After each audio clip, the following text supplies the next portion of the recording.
Vous écoutez Rapport, il est 9h30. Le journal des médias avec Thomas Joubert. Bonjour Thomas. Bonjour, à la une ce matin, un rappeur en colère contre enquête exclusive sur M6. La chanteuse Lame défend les enfoirés. Et on reparle de cache investigation avec un PDG mis en cause dans l'émission qui tente de rassurer ses salariés avant la diffusion de ce soir. Et on commence avec le coup de gueule du rappeur Soprano contre enquête exclusive sur M6. Dimanche soir, le magazine de Bernard de la Villardière proposait un reportage intitulé Marseille, la police sur tous les fronts. Le sujet insistait sur la lutte contre la délinquance dans la cité phocéenne avec en fond sonore la musique du rappeur marseillais Soprano.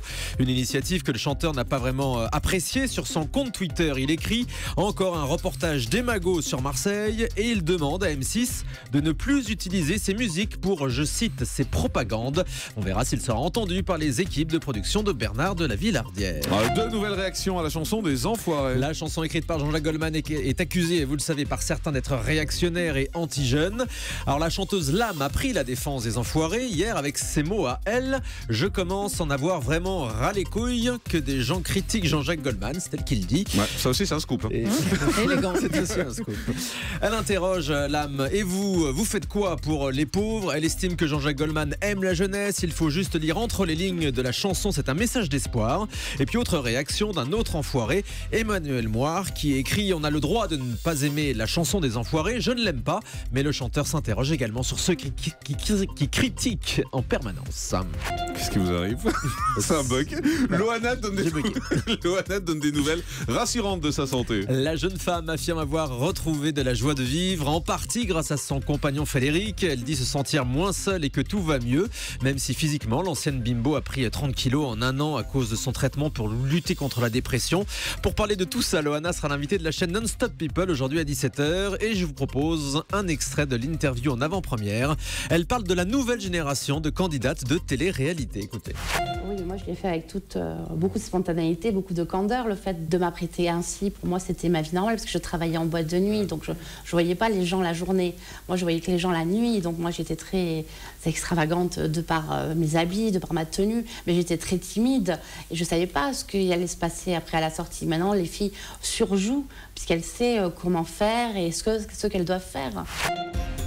L'ancienne gagnante de la Star Academy, Magali Vae, hospitalisée après un malaise. Petit souci de santé pour la chanteuse qui a dû annuler plusieurs de ses concerts comme à Mont-de-Marsan dans les Landes ce week-end. Magali Vae présente ses excuses à son public. On lui souhaite un prompt rétablissement, comme le veut la formule consacrée. Les quotidiens nationaux ne sont pas disponibles en kiosque ce matin. En raison d'un mouvement de grève du syndicat CGT du livre des imprimeries, aucun quotidien de la presse nationale n'est paru aujourd'hui. En revanche, les journaux sont disponibles gratuitement en version numérique sur leur site internet. Et puis un PDG mis en cause ce soir dans Cache Investigation. Oui, Jean-Pierre Rémy, directeur général de Solocal Group, qui gère notamment les pages jaunes, a adressé un mail à ses employés avant même la diffusion de l'émission de ce soir. Dans ce message que nous nous sommes procurés, il estime que son entreprise est dénigrée par Cache Investigation. Il accuse l'émission d'avoir instrumentalisé le suicide d'un salarié pour accréditer leur thèse sur la pression des actionnaires sur les conditions de travail. Il parle de tension avec l'équipe de tournage et dénonce les enregistrements de propos tenus en interne. Le PDG a néanmoins accepté de répondre aux questions d'Élise Lucet face aux caméras. Voilà, et on en reparle tout à l'heure, puisque nous serons avec le journaliste qui a réalisé cette enquête pour Cache Investigation.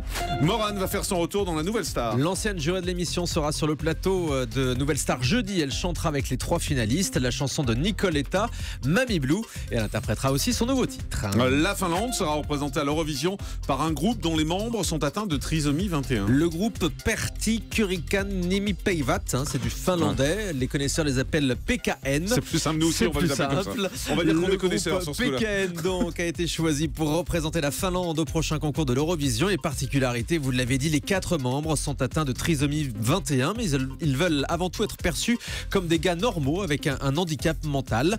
Quant à leur musique, c'est de la musique punk. Alors je vous préviens, ça fait du bruit. Je propose un petit extrait d'un de leurs titres. Écoutez. Merci beaucoup pour cet extrait, Thomas. Je vous avais prévenu. Ça fait trop de bruit. On termine avec le chiffre du jour. Quoi, vous voulez l'écouter? Enfin, vous nous enlevez des belles chansons quand il y a des beaux trucs et ça, vous l'écoutez. Mais non, mais alors... Du punk à 9h30.